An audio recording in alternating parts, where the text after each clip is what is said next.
Assalamualaikum warahmatullahi wabarakatuh dan salam Malaysia Madani. Burung kedidi, burung kenari, terbang seiring ke Pulau Jawa. Izinkan saya perkenalkan diri, moga-moga menyentuh jiwa. Nama diberi Nurawatif Nusaibah binti Syamuddin dan berusia 11 tahun. Saya merupakan anak didik sekolah kebangsaan Tanjung Batu yang terletak di Temerloh Pahang. Kod sekolah saya ialah CBA 7156. Pada masa lapang, saya gemar memanfaatkan masa dengan membaca buku cerita. Membaca adalah perjalanan jiwa menyelami samudera ilmu. Dengan membaca, kita menjelajah dunia. Dalam video ini, saya berasa amat teruja untuk berkongsi sebuah buku yang pernah saya baca berjudul Membina Keluarga Profesi 2. Buku ini membawa anda menyelami sebuah karya yang bukan sekadar kisah kejayaan, tapi sebuah kompas kehidupan. Buku hasil pena Puan Siti Nazrah Syekh Umar ini sangat menarik dan syarat dengan pengajaran, terutama kepada ibu bapa yang mengimpikan kecemerlangan anak-anak di dunia dan di akhirat. Buku terbitan Profas Media Sendirian Berhad ini diterbitkan pada tahun 2016. Buku setebal 289 halaman serta mengandungi 5 bab ini adalah sebuah naskah inspirasi bagi kita semua.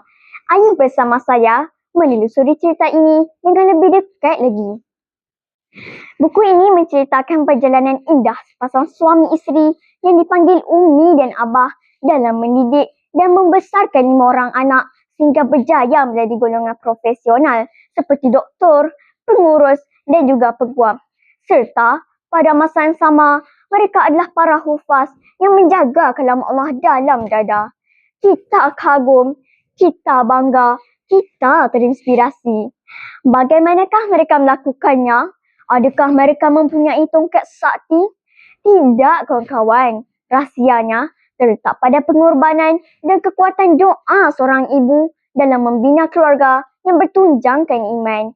Buku ini tidak sekadar memaparkan kejayaan yang indah, tapi juga memperlihatkan perjuangannya penuh emosi dalam membina keluarga yang seimbang antara dunia dan akhirat. Ia membuka ruang yang lebih dalam, ruang yang penuh dengan air mata yang tidak dilihat, keletihan yang tidak diceritakan, dan tekanan yang dipendam dalam diam. Suhail, anak Umi yang istimewa, nakal, keras hati, suka mendengar arahan, sering mencetuskan pergaduhan dan tidak disenangi guru di sekolah. Sangat berbeza dengan abang-abangnya yang mudah dibentuk. Bukan itu sahaja, ujian sakit yang berpanjangan juga turut menambahkan beban emosi dan fizikal. Dengan gaya penceritaan yang menyentuh jiwa, Umi berkongsi detik-detik dengan penuh air mata, rasa kecewa, malu serta kelelahan yang terpaksa ditelan sendirian. Hatinya hampir rebah, namun dalam kesedihan itu terselit juga kekuatan. Keluarga ini tidak dibina atas kesempurnaan. Ia dibina atas kesabaran yang berulang kali diuji. Atas doa dan harapan yang tidak pernah putus. Akhirnya menjadi saksi kejayaan. Selain Suhail, 2 watak utama yang memberi kesan mendalam kepada saya ialah Umi dan Abah. Abah adalah simbol disiplin, tegas menjadikan pendidikan sebagai pelaburan utama. Bukan sekadar mengejar grade, tetapi membina akhlak. Umi pula adalah simbol pengorbanan. Beliau sanggup meninggalkan kerjanya demi memastikan anak-anaknya mendapat sentuhan kasih sayang dan didikan agama sepenuhnya. Doa Umi adalah senjata yang paling tajam dalam keluarga ini. Nilai mulia yang dapat dipelajari daripada buku ini ialah kesabaran, disiplin, kasih sayang, tanggungjawab serta kepentingan meletakkan agama sebagai asas dalam kehidupan. Mesej utama buku ini ialah bahawa kejayaan sebenar memerlukan usaha yang berterusan dan pengorbanan yang besar. Pada pendapat saya, gaya penulisan karya ini sangat menarik, mudah difahami dan sangat menyentuh perasaan.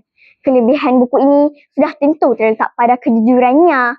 Puan Siti Nazrah berkongsi sendiri pengalaman sebenar membesarkan anak-anak yang hafiz Al-Quran dan berjaya dalam bidang profesional.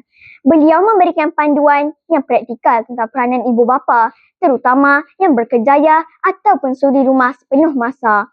Beliau juga mengingatkan bahawa Setiap anak mempunyai potensi yang berbeza dan perlu dibimbing dengan sabar, doa serta pendekatan yang seimbang untuk melahirkan keluarga yang berjaya di dunia dan di akhirat. Kesimpulannya, buku Membina Keluarga Fas 2 ini sangat sesuai dibaca oleh setiap lapisan masyarakat, terutama para ibu bapa yang mahu membentuk anak-anak yang berjaya di dunia dan di akhirat. Melentur buluh, biarlah dari debunya. Akhir kata, jika anda ingin mencari sebuah buku yang mampu mengubah cara anda melihat keluarga dan kehidupan, maka Membina Keluarga Fas 2 adalah pilihan yang sangat tepat. Sekian, terima kasih.